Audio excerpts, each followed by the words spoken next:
할렐루야. 153 저녁기도 오신 여러분들을 주님의 이름으로 환영하고 축복합니다. 오늘도 귀하고 복된 이 저녁 시간, 하나님께서 우리 가운데 일하시고 역사하심을 목도하는 귀한 저녁 시간이 되기를 간절히 소망하겠습니다. 먼저 하나님의 말씀 봅니다. 창세기 16장 1절에서 3절 말씀까지입니다. 창세기 16장 1절에서 3절 말씀입니다. 제가 받들어 봉독하겠습니다. 아브라함의 아내 사레는 출산하지 못하였고 그에게 한 여종이 있으니 애굽 사람이요 이름은 하갈이라. 사레가 아브라함에게 이르되 여호와께서 내 출산을 허락하지 아니하셨으니 원하건대 내 여종에게 들어가라. 내가 혹 그로 말미암아 자녀를 얻을까 하노라 하매 아브라함이 사레의 말을 들으니라. 아브라함의 아내 사레가 그 여종 애굽 사람 하갈을 데려다가 그 남편 아브라함에게 첩으로 준 때에는 아브라함이 가나안 땅에 거주한 지 10년 후였더라. 아멘. 소설 전체를 관통하는 눈을 시점이라고 얘기를 합니다. 시점. 그래서 어떤 소설은 1인칭 시점으로 소설을 이어나가고 또 어떤 소설은 3인칭 전지적 관찰자 시점으로 써내려가죠. 소설은 저마다 시점을 가지고 있는데 성경에 여러분 가장 중요한 시점은 뭘까요? 1인칭도 2인칭도 3인칭도 아닌 하나님 시점입니다. 하나님 시점으로 기록된 것이 바로 성경이에요. 그러므로 성경을 읽는 우리는 하나님의 시점으로 모든 사건을 봐야 되는 겁니다. 하나님의 시점으로 사람도 판단해야 되는 거죠. 이 사람은 조금만 더 기다리면 하나님께서 복 주실 텐데.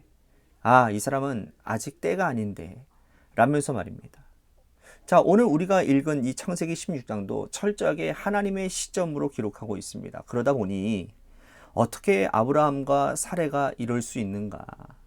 하나님은 15장에 저주 언약까지 맺으며 쪼개진 그 쪼개짐의 언약을 통해서 횃불 언약을 통해서 그들에게 약속하셨는데 말입니다.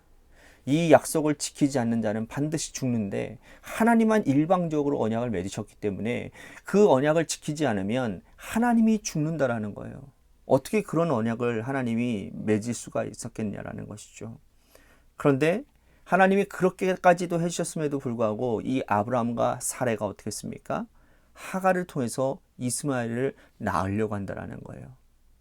우리는 그런 생각을 하는 거예요. 조금만 참지, 조금만 기다리지. 어떻게 하나님의 약속도 못 믿고 그럴 수 있는가라고 생각한다면 이 또한 우리가 가지는 이 아브라함에 대한 편견일 수 있겠습니다. 입장 바꿔서 여러분 아브라함과 사레의 입장을 한번 생각해 보십시오. 저주의 언약을 받았어요. 하나님이 쪼개진 짐승 사이로 지나가시면서 내가 이 약속을 지키지 않으면 쪼개지겠다라고 약속하셨어요. 여러분 아브라함과 사레가 엄청나게 기대하지 않았을까요? 그런데 아무런 소식이 없는 거예요. 하루도 지나고 한 달이 지나고 시간이 지났는데 소식이 없어요. 기다림과 기대가 큰 만큼 그 소식 없음에 대한 실망과 낙심 또한 큰 편이라는 거죠. 그러다 보니 사레가 이런 말을 합니다. 2절에 보면 아브라함에게 여호와께서 내게 출산을 허락하지 않는 것 같으니 내게 여종이 있는데 그 여종에게로 들어가라. 그랬더니 아브라함이 그 말을 들었다라고 얘기를 합니다. 자, 여호와께서 내 출산을 허락하지 않으셨다라고 하는 이 근거가 어디입니까? 하나님은 반드시 자식을 주시겠다고 하셨어요. 그런데 사례가 이렇게까지 말하는 이유는 기대가 너무 컸기 때문입니다. 당장 받을 것처럼 기다렸던 거죠. 그런데 소식이 없으니 하갈을 통해서 자식을 낳자라고 말하고 아브라함도 이에 동의를 했다라는 거예요. 아브라함의 입장에서 볼까요? 사례의 제안이 여러분 당시의 문화적으로는 전혀 문제될 게 없는 거예요. 다들 그렇게 살았으니까요. 또한 사례가 먼저 이 말을 해주니 아브라함의 입장에서는 뭐예요? 땡큐죠. 손해볼 게 없는 것이죠. 그러나 아브라함과 사레가 하갈을 통해서 아들을 보려고 한 가장 중요한 이유는 뭐에 있었어요? 시간에 있었다는 거예요. 시간에 있었다. 오늘 말씀에 보면 아브라함이 가나안 땅에 거주한 지 10년 후의 일이었다라는 거예요. 10년 후의 일. 그러니까 하나님께서 횃불 언약을 하시고 난 다음에 몇 년이 흘렀느냐? 10년쯤 되었던 것 같습니다. 우리는 흔히 우리가 스스로 시간의 한계를 짓는 것을 참 좋아합니다. 그죠? 우리가 뭐 40일 새벽 기도에 뭐 일주일 금식 기도, 뭐 100일 기도. 그죠? 그런데 우리가 흔히 말하는 이 40일, 이 100일이라고 하는 것도 하나님이 그렇게 정한 적이 없거든요. 내가 그렇게 정하는 거죠. 아브라함과 사레는 아마 굉장히 긴 기간을 정했을 겁니다. 나름대로 믿음이 아주 좋았거든요. 우리는 하나님은 가만히 계시는데 우리가 시간 약속을 우리 스스로 하는 경우들이 많습니다. 하나님 10년 뒤에 알죠? 10년 안에 아시죠? 그때까지는 꼭 이루어 주셔야 됩니다.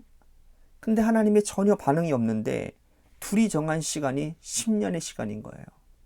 이제 그 10년을 기다리고 하나님 응답하지 아니하셨으니 내가 정한 또 다른 방식으로 한번 해보겠다라는 그런 또 다른 비장의 카드를 꺼내 집어든 것이죠. 자, 우리는 하나님을 내가 가지고 있는 시간의 틀 가운데 묶어두려고 하는 경향들이 있어요.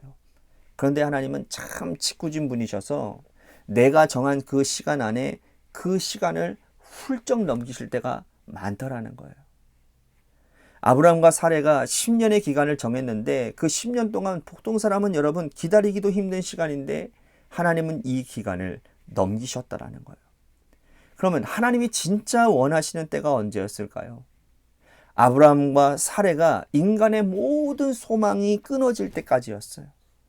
아브라함과 사레가 남자의 기력이 남아있고 여성의 그 경수가 남아있을 때 이삭이 태어나게 된다면 그 자식은 누구의 자식이 되는 겁니까? 육의 혈통인 아브라함의 자손 사레의 아들이 될 수밖에 없는 거예요. 그런데 아브라함이 남자로서 모든 기능이 다 끊어진 이후에 사레가 여성의 그런 생리가 끝난 이후에 자식이 태어난다면 그 자식은 누구의 자식입니까?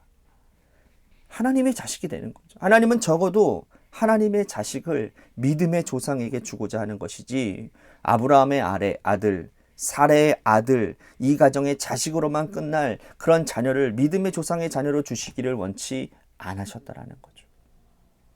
인간의 소망의 끈이 조금이라도 남아있으면 그 자식은 하나님의 자식이 아니라는 거예요. 우리는 내가 정한 시간의 틀의 한계를 뛰어넘는 것을 참 힘들어합니다. 굉장히 어렵고요.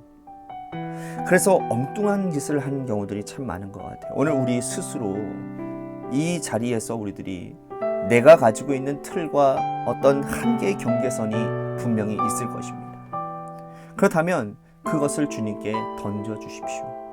주님, 저는 100일 정도를 생각했습니다. 아니, 저는 오늘까지만 생각했습니다. 그것도 근데 주님 제 교만이었습니다.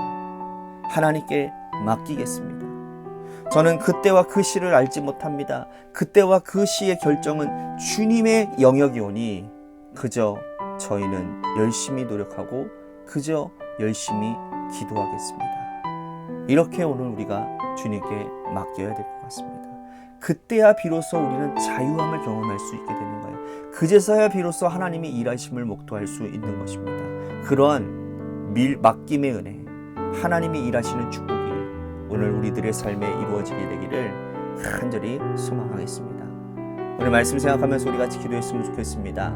오늘 새벽의 말씀과 좀 이어지는 것 같아요. 우리들의 인생에 하나님이 일하실 여백의 삶. 그러니까 우리가 너무 타이트하게 내 방식대로 내 경험대로 하나님을 올가매려고 하는 것이 아니라 하나님의 일하심 가운데 내가 나의 삶을 비워두는 것, 하나님의 일하심의 그 과정들을 우리들이 믿음을 바라보며 기다리고 인내할 수 있는 그런 맡김의 믿음이 오늘 나에게 있게 해달라고 같이 기도했으면 좋겠습니다. 또 한 가지 우리 같이 기도할 것은 이 나라와 이 민족을 위해서, 또한 우리 관악교회를 위해서 간절히 기도해 주시고요. 또한 장현우 권사님을 위해서 기도해 주시고, 마지막으로 여러분들의 삶의 자리와 여러분들의 자녀들을 위해서 기도해 주시길 바랍니다. 우리 노래 끝날 때까지 합심하여 기도하도록 하겠습니다. 기도하시겠습니다.